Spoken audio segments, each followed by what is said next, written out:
sa kasuhan mo. Ay, bang kuminsan talaga hindi na, ano, nangalala ako na umakunat na ako. Kapag sabi ako doon sa ampon niya, suko na ako. Madami kasing nangangako dito sa akin, hindi ko natutukan. Puro pangako lang. Mayroon nangangako na may kinuha yung number ko, at may nagbibigay ng e-bike. Hanggang ngayon, yung e-bike na yun, inaasahan ko pa rin. Sus. Isipin mo e-bike, wala. Nasasaan mo kayo? Napasubo ka. Napasubo ka tuloy sa inasahan mo na yan. Kaya nangangarap ako na sana talaga kung wala lang akong kapansanan, maaaring mabibili ko yung gusto ko. Kaya nga marami ditong malalaking katawan, nagkakalimos. Hindi ako talaga, nagbibigay man ko, pang lang, kumbaga pakitang tao na lang. Kasi nga, kumplito pa, kumplito kamay, kumplito lahat nakakalakad.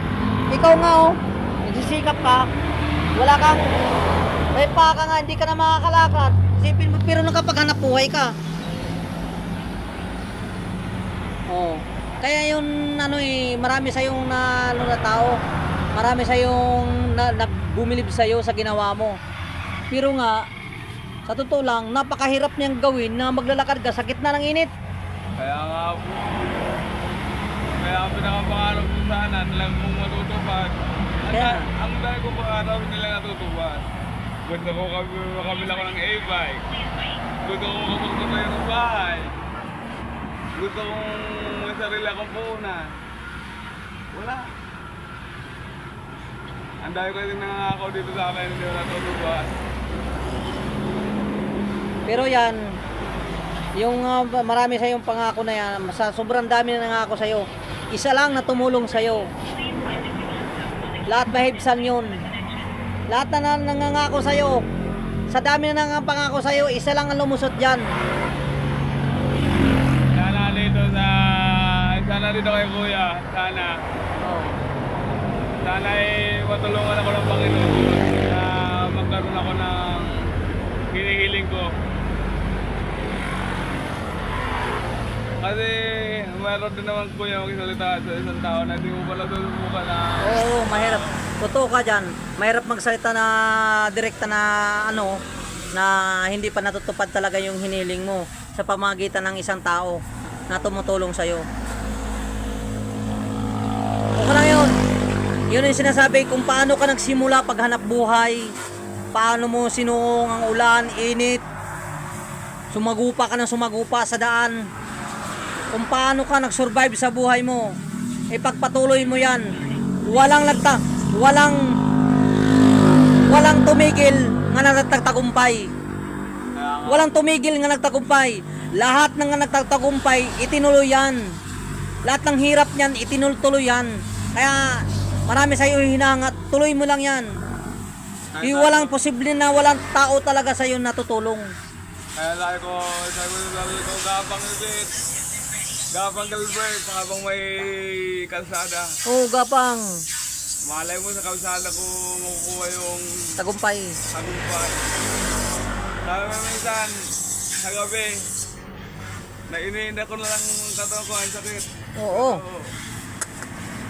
Sabi mo sa sarili ko, isuko ko lang. Ayaw ko na magdagsa. Isipin mo, lalakad gagapang ka sa gitna ng kalsada, sa dami ng mga sasakyan. Hindi mo alam yung nasa likuran mo.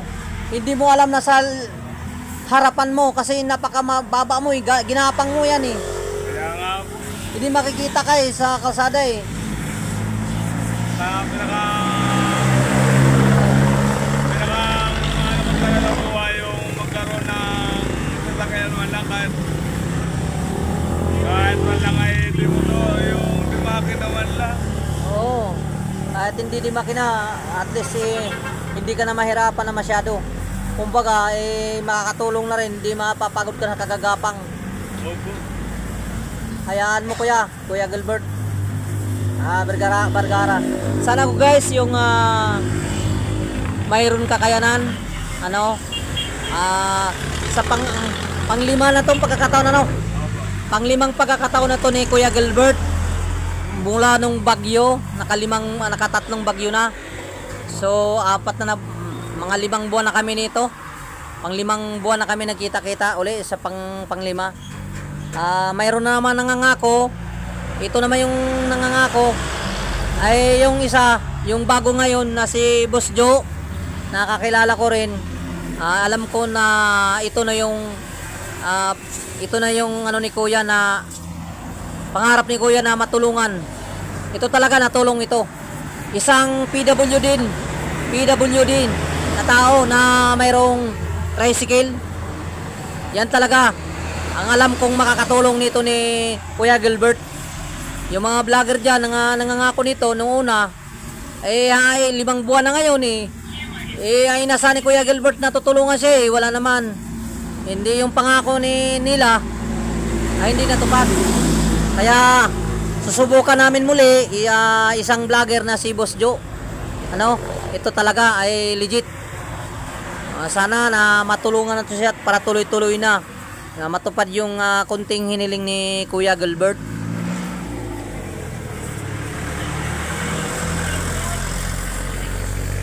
Kaya ngayon pa man po ay narinig ko na balita, nagpapadalamat po ako sa kanya.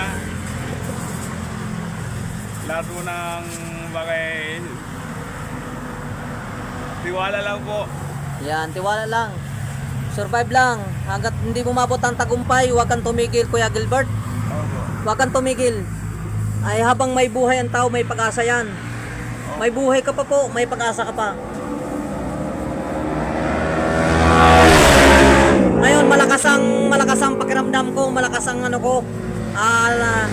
pakiramdam ko sa'yo na malapit na maabot ang tagumpay mo. Malapit na. Malapit na yung inassume yung tagumpay mo. Thank you, Kuya Gilbert. Sa muli natin pagkikita, sana muli natin pakita-kita natin uli. Congrats na talaga kita na maayos na matupad na yung hiniling mo. Sige Kuya, thank you.